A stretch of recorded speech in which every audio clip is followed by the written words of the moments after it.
Tiara ya, Tiara Anggreni. Kita menunggu sebenarnya 2 menit lagi ya, 2-3 menit lagi ya. Iya, Bu.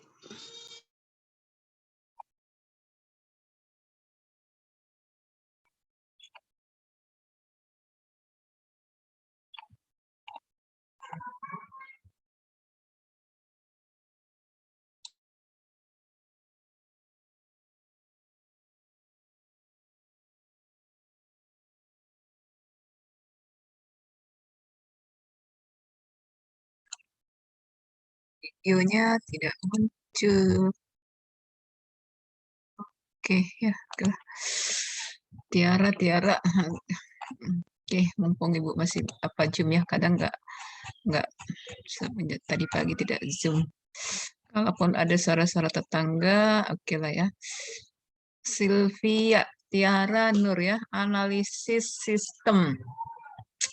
Penguraian dari suatu sistem informasi yang utuh ke dalam bagian komponennya, mengidentifikasi, mengevaluasi kesempatan, hambatan yang terjadi, dan kebutuhan yang diharapkan. Jadi, di sini ada tahap analisis sistem yang sangat kritis, sangat penting, karena kesalahan di dalam tahap ini menyebabkan kesalahan di tahap selanjutnya. Jadi, ada kenapa itu perlu analisis sistem, nanti dalam tahap perancangan sistem ada namanya analisis sistem. Penguraian dari suatu sistem informasi yang utuh, jadi dari tiap-tiap bagian yang sesuai dengan komponennya, mengidentifikasi, mengevaluasi apa yang menjadi permasalahan, kesempatan yang terjadi, hambatan-hambatan, dan juga apa menjadi kebutuhannya. Jadi tugas utama di sini analisis sistem ini adalah menemukan kelemahan dan apa yang akan dilakukan untuk perbaikannya. Nah, jadi yang menjadi pokok pembahasan kita hari ini ada di identify, understand, analysis, report ya. Bagaimana mengidentifikasi sebuah permasalahan, bagaimana understand ya, understood, memahami ya. Analisis, kemudian melaporkan. Ini tahapan dari langkah dasar dalam itu tadi ya, menganalisis sistem. Identifikasi yaitu yang di sini ada apa menjadi penyebab masalah, apa titik keputusan, apa yang menjadi personel kunci. Jadi kalau misalnya nanti kamu di sini mengenal masalah, ya apa yang menjadi permasalahannya. Kemudian masalah problem didefinisikan sebagai pernyataan yang akan dipecahkan. Nah, tugas-tugas ini diperkecil lagi ya. Tadi ada 4. Jadi di sini analisis itu ada 3. Ini mengidentifikasi ya, mengidentifikasi. Contoh ya, mengidentifikasi apa, udah tahu permasalahannya apa. Misalnya simpan pinjam buku di perpustakaan itu tidak tidak terkomputerisasi ataupun masih manual ya. Apa mengidentifikasi penyebab masalahnya, apa yang menjadi tidak misalnya dibuatkan menjadi sebuah sistem ya. Jadi permasalahan tidak akan muncul sendirinya. Jadi harus tahu ya, mungkin kenapa tidak dibuatkan sistem informasi atau sistem pinjam bukunya tidak SIM ya, dibuatkan sebuah sistem itu tadi mungkin tidak didukung perangkat. Nah, di sini dia ya, di sini ada permasalahan yaitu mengenai mobil, identifikasi apa penyebab mobil itu tersendat-sendat atau tidak, ini ya. Jadi harus dilihat, bila perlu dicek satu-satu komponennya, atau kalau di komputer perangkatnya satu-satu. Oh, ini kok komputer ini kok apa ya, hilang-hilang ya, misalnya tampilannya kok hilang-hilang misalnya ya. Itu dia. Mengapa biaya persediaan meningkat? Nah, ini sebuah apa juga ya, mengidentifikasi ya. Jadi tadi mengapa? Jadi ada pertanyaan mengapa. Kemudian dilakukanlah dari subjek itu kan masih bentuk umum, kemudian diperinci lagi. Persediaan di gudang banyak, kemudian pembelian barang tidak ekonomis ya. Itu untuk mengidentifikasi masalahnya ya, identification problem ya. Ini adalah identifikasi titik keputusan. Jadi di sini ada titik keputusan, ada disebut dengan titik keputusan menunjukkan suatu kondisi yang menyebabkan sesuatu terjadi. Jadi dari beberapa poin penyebabnya itu dibuatkan keputusannya. Kalau maaf ya, Dek, ya kalau suara tetangga ini ribut sekali. Kebetulan saya ya, dengan demikian ahli mesin mobil berapa lama tidak membongkar. Jadi kalau misalnya ada namanya sistem pakar ya, sistem pakar itu ada beberapa pertanyaan-pertanyaan yang nanti dijawab bisa ya, tidak, ya, ada jawaban-jawaban singkat ya, semacam wawancara ya. Oh, ini tadi ini Rian ya. Tadi ada yang ngubungin Ibu. Dia nggak ngomong apa-apa, tapi Ibu lihat ada oke oke ya. Jadi oke ya. Jadi kalau mau menghubungi Ibu silakan pakai foto. Ya kadang kan nggak mengenal orangnya. Kalau nomor kan nggak ya nggak teringat ya semuanya. Jadi bisa. Ini salah satu alur ya ataupun semacam project ataupun semacam bagan atau flowchart ya. Ini ada sebuah sistem, ada pelanggan, order penjualan, bagaimana kreditnya, billing, pembayaran, gudang, pengiriman.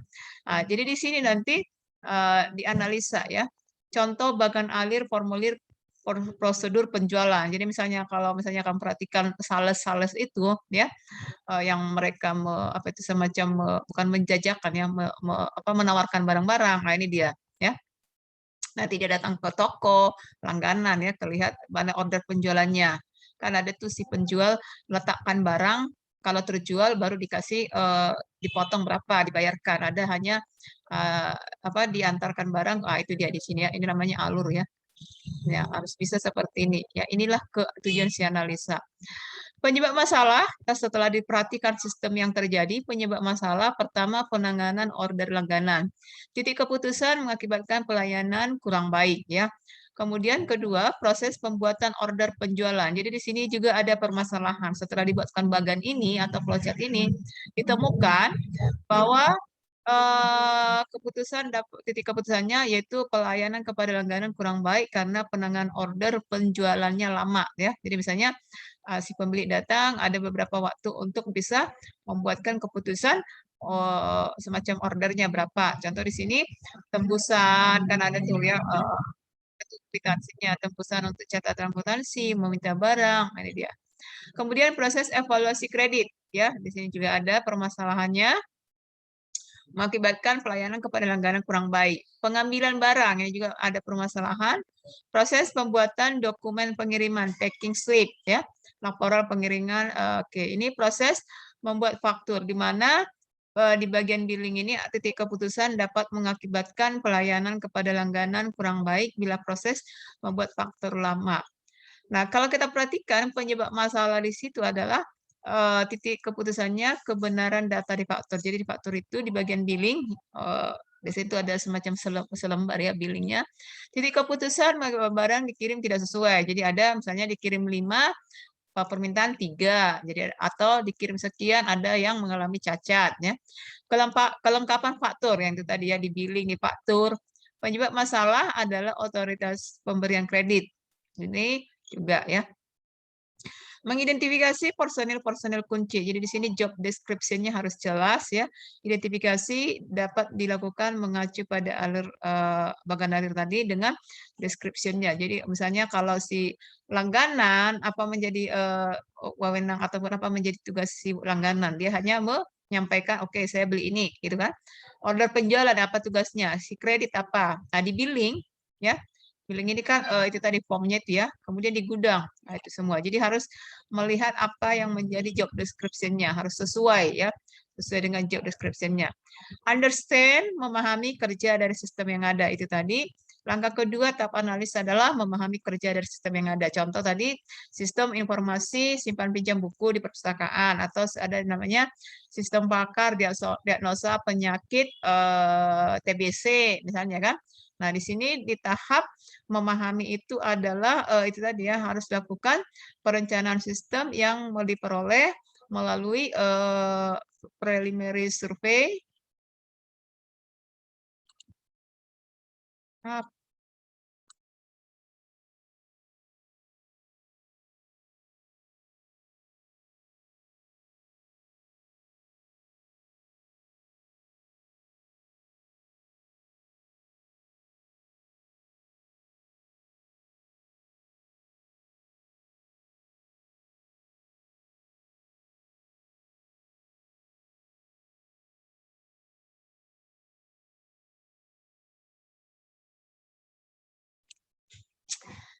memahami kerja dari sistem yang ada. Jadi di sini ada tadi melakukan understand bagaimana untuk memahami ya dilakukan preliminary survey, sedang tahap analisisnya. Di analisis itu memang ada permasalahan, terus dianalisis, analisis sistem apa? Analisis sistem berarti sistemnya sudah ada ya.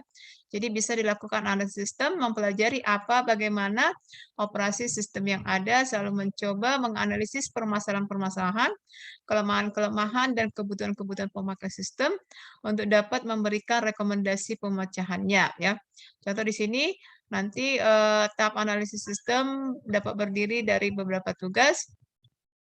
Nah, ini dia menentukan jenis penelitian ya. Di sini penelitian ini yaitu tadi ya, ada sebuah kasus atau permasalahan. Nah, untuk di situ ada planning atau perencanaan atau apa ya ya ya perencanaannya didesain atau dibuatkan jadwal wawancara, observasi, pengambilan sampel.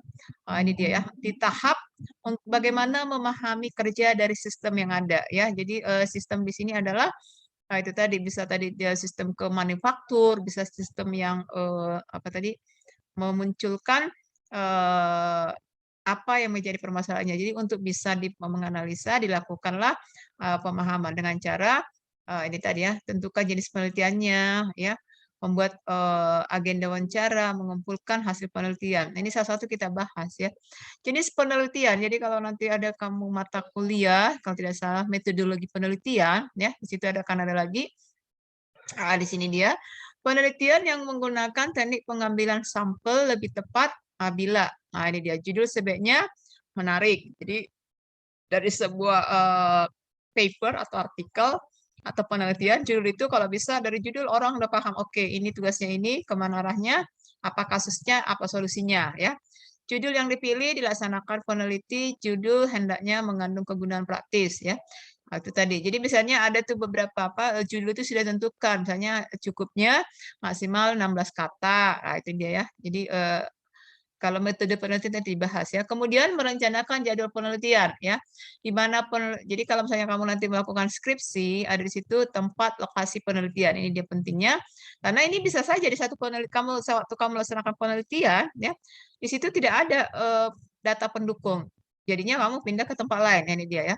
Di mana penelitian dilakukan, apa, siapa yang teliti, siapa yang kamu meneliti, kapan penelitian dilakukan.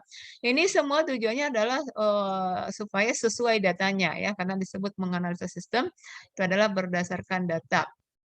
Nah, ini wawancara detailnya ya. Jadi ada semacam kalau nanti kamu membuatkan seperti proposal penelitian, ini ada apa ya, seperti tabel ya, bagan. Jadi di tahap awal observasi, wawancara, penyusunan proposal, analisis sistem, perancangan sistem, pembuatan program.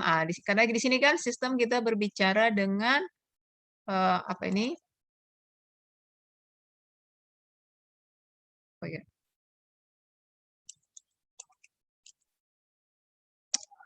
Oh ya, jam segini ya. Harusnya efektifnya jam berapa ya? Karena kadang ibu kan ibu apa Kristen, kadang nggak ibu tahu ya. Nah ini dia ya. Jadi kalau misalnya apa bukti kamu melakukan apa penelitian? Inilah termasuk salah satu bukti. Ada bukti wawancara, kapan, di jam berapa, lokasi, topiknya, kontrolnya apa? Nah, itu dia ya. Berapa lama? Membuat penugasan penelitian ini pun ada semacam apa ya, ini dilampirkan nanti agenda wawancara yang tadi dibuatkan ya. Jadi yang dalam sebuah wawancara, jadi kalau kamu mau membuatkan sebuah penelitian kamu atau tugas kamu itu perlu data pendukung ya, yang ada bersifat wawancara ya, apakah wawancara langsung, apakah itu berbentuk kuis ya. Wawancara itu kan kamu mengajukan pertanyaan kemudian dijawab ya.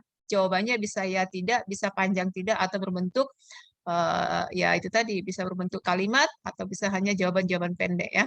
Nah, ini biasa di metode penelitian ya, wawancara. Oke, pernyataan, persiapan melakukan wawancara ya. Tidak perlu ini struktur pertanyaan dalam wawancara ya. Jadi apakah piramid ya, dari kecil dulu kemudian besar atau corong. Nah, ini dia corong, reaksi terhadap pencarian berbasis web. Departemen mana yang mengimplementasikannya ya.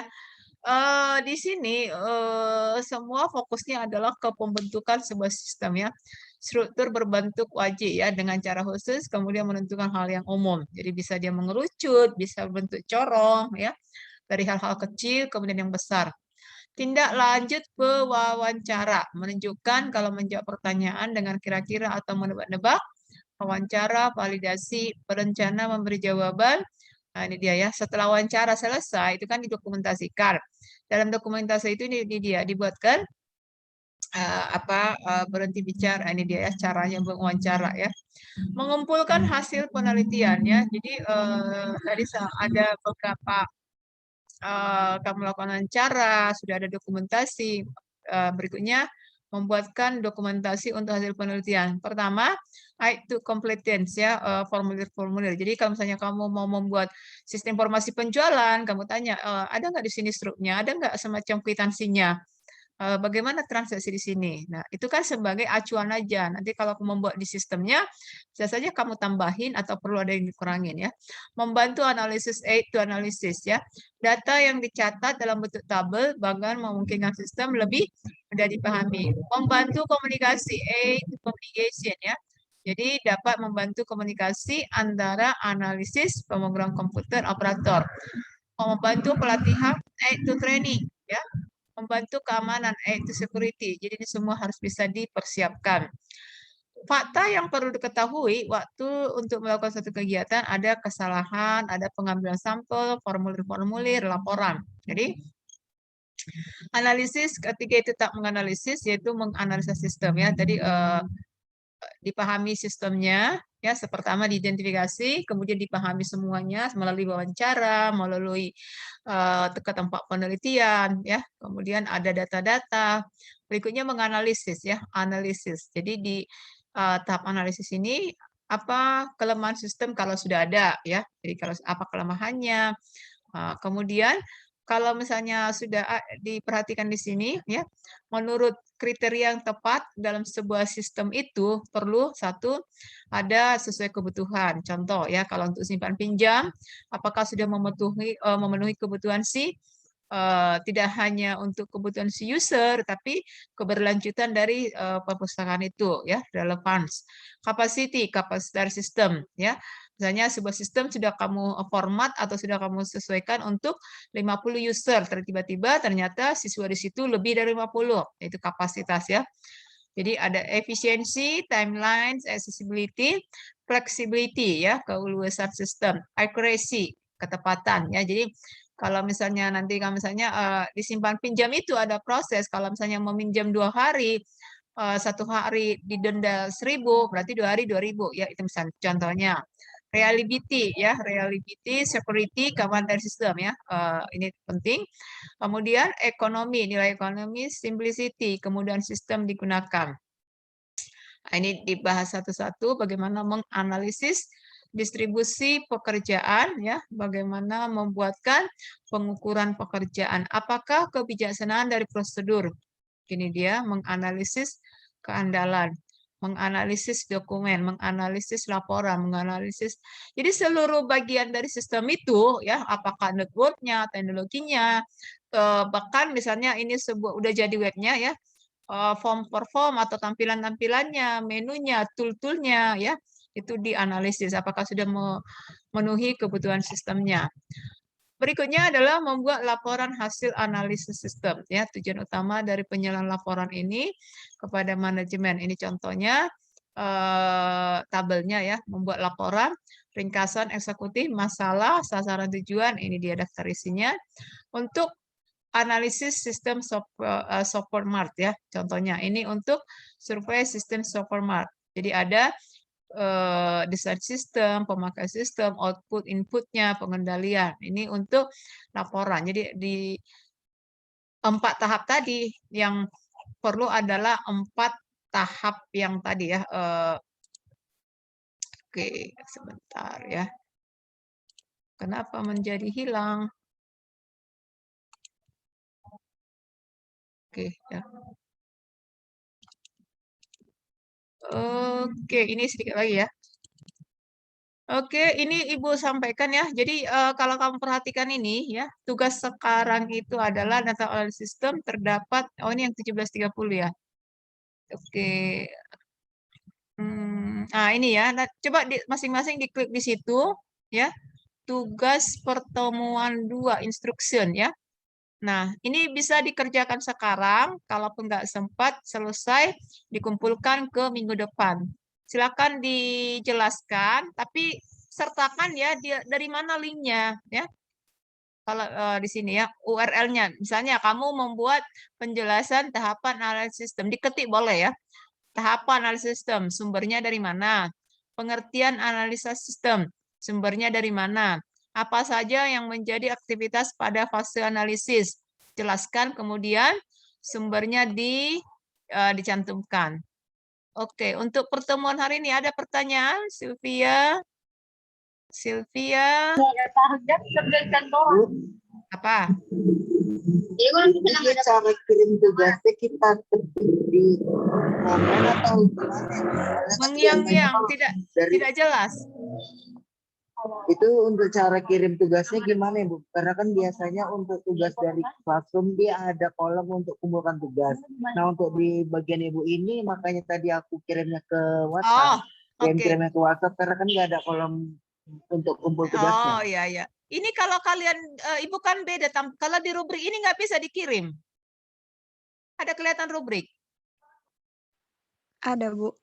Iya kan, di situ bisa kan? Ada yang pernah mengirim di rubrik? Nggak pernah, Bu. Oh, mana caranya biar bisa Ibu lihat ya? Karena Ibu kan nggak, biasanya, tapi kalaupun nggak bisa kan di sini udah Ibu bikin. Kirim ke email. Mana caranya ya? Kalau Ibu harus punya akun satu lagi, ya kan? Kalau di sini Ibu nggak bisa. Coba ada yang bisa share Zoom apa ini? Ibu stop share, coba share dulu apa itu? Share dulu yang menjadi ininya kamu. Apa itu?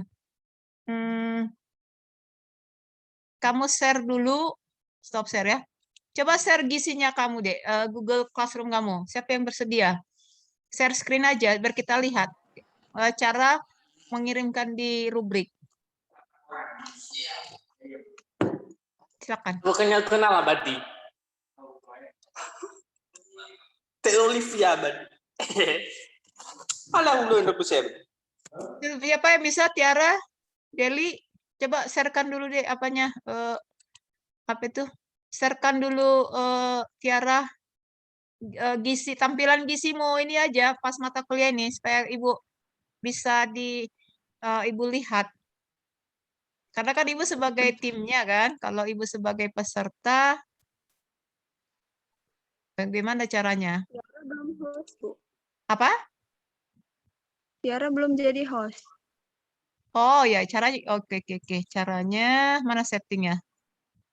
Oh ya, mana apa ya? Settingnya, full screen. Ini apa lagi ya? Agak repot juga. Tunggu ya, biar Ibu apakan dulu. Enggak ya? Enggak. Di apa biasanya deh ya? Di apa tuh kok application? Oh ini ya. Ini kok ini ya? Bukan, bukan. Setting maunya ya? Mana ya? Setting, share screen. Mana ya? Nggak bisa diganti di situ ya? Oh security, security ya? Enggak. Share video, remove, look meeting. Oh share screen. Nggak bisa ya? Ini ya? Nggak bisa.